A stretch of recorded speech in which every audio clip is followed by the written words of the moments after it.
السلام علیکم ورحمۃ اللہ۔ آج میں قرآن اسٹڈیز میں سورۃ ملک کی پہلی 3 آیتیں کروں گی۔ اعوذ باللہ من الشیطان الرجیم، بسم اللہ الرحمن الرحیم۔ ربی اشرح لی صدری ویسر لی امری واحلل عقدۃ من لسانی یفقہوا قولی۔ پہلی آیت سے شروع کرتے ہیں۔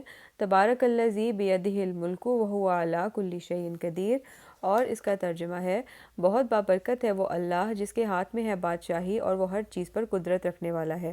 اب اس کے الفاظ معنی دیکھ لیتے ہیں۔ تبارک کا مطلب ہے بہت بابرکت، الذی وہ جو، بیدہ اسی کے ہاتھ میں ہے، الملک بادشاہت، وہو اور وہ، علی اوپر، کلی ہر، شیء چیز کے، قدیر خوب قدرت رکھنے والا ہے۔ تو یہ تو ہو گئے الفاظ معنی، اور اب ہم اس کی کچھ تفسیر پڑھ لیتے ہیں۔ اس کی تفسیر میں ہے کہ تبارک کا مطلب ہے بے انتہا بزرگ اور عظمت اپنی ذات اور صفات میں اور افعال میں اور ہر ایک سے بالا تر۔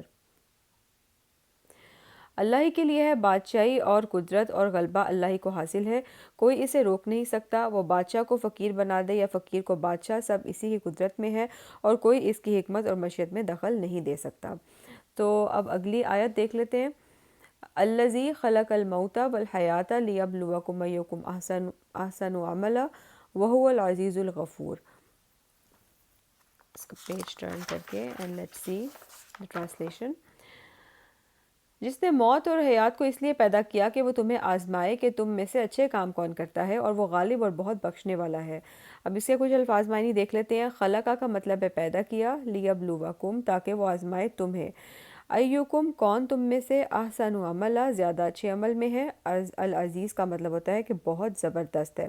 اب اس کی کچھ تفسیر دیکھتے ہیں۔ اللہ نے دنیا میں انسانوں کو مرنے اور جینے کا سلسلہ اس لیے شروع کیا ہے کہ ان کا امتحان لے اور دیکھے کہ کون اچھے عمل کرتا ہے۔ موت اور زندگی صرف اللہ ہی دے سکتا ہے۔ انسان کو امتحان کے لیے زندگی ملی ہے، موت کے ساتھ ہی امتحان کا وقت ختم۔ ہر ایک کو عمل کرنے کا موقع دیا گیا ہے۔ اللہ قیامت کے دن فیصلہ کرے گا کہ کس کے اعمال اچھے ہیں اور ان کے مطابق ہی جزا یا سزا ملے گی۔ اور اب دیکھ لیتے ہیں آج کی لاسٹ آیت، یعنی کہ آیت نمبر 3، وہ ہے الذی خلق سبع سماوات طباقا ما تری فی خلق الرحمن من تفاوت فارجع البصر هل تری من فطور۔ اور اس کا ترجمہ دیکھتے ہیں۔ جس نے 7 آسمان اوپر تلے بنائے تو اسے دیکھنے والے رحمان کی پیدائش میں کوئی بے ضابطگی نہ دیکھے گا، دوبارہ نظر ڈال، دیکھ لے کیا کوئی شگاف نظر آ رہا ہے۔ اب اس کے الفاظ معنی دیکھتے ہیں۔ سبع کا مطلب ہے 7، سماوات بہت کامن ورڈ ہے آسمان، طباقاً اوپر تلے، ترا کا مطلب ہے تم دیکھو گے، من تفاوت کوئی خلل، فرجعی پھر لوٹاؤ، البصر نظر یا نگاہ، اور من فطور کوئی شگاف، ٹھیک ہے۔ اور اب اس کی آگے سے دیکھتے ہیں جی تفسیر۔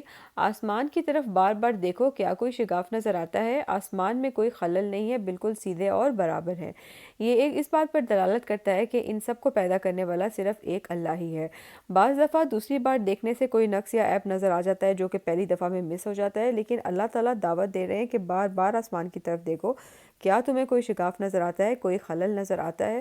تو اب بے شک ہمیں نہیں نظر آتا، اور اللہ تعالیٰ کی کریشن بالکل پرفیکٹ ہے۔ اور یہ ہو گئی جی ہماری آج پہلی 3 آیتیں۔ انشاءاللہ کل اگلی 3 آیتیں کر لیں گے۔ فی امان اللہ۔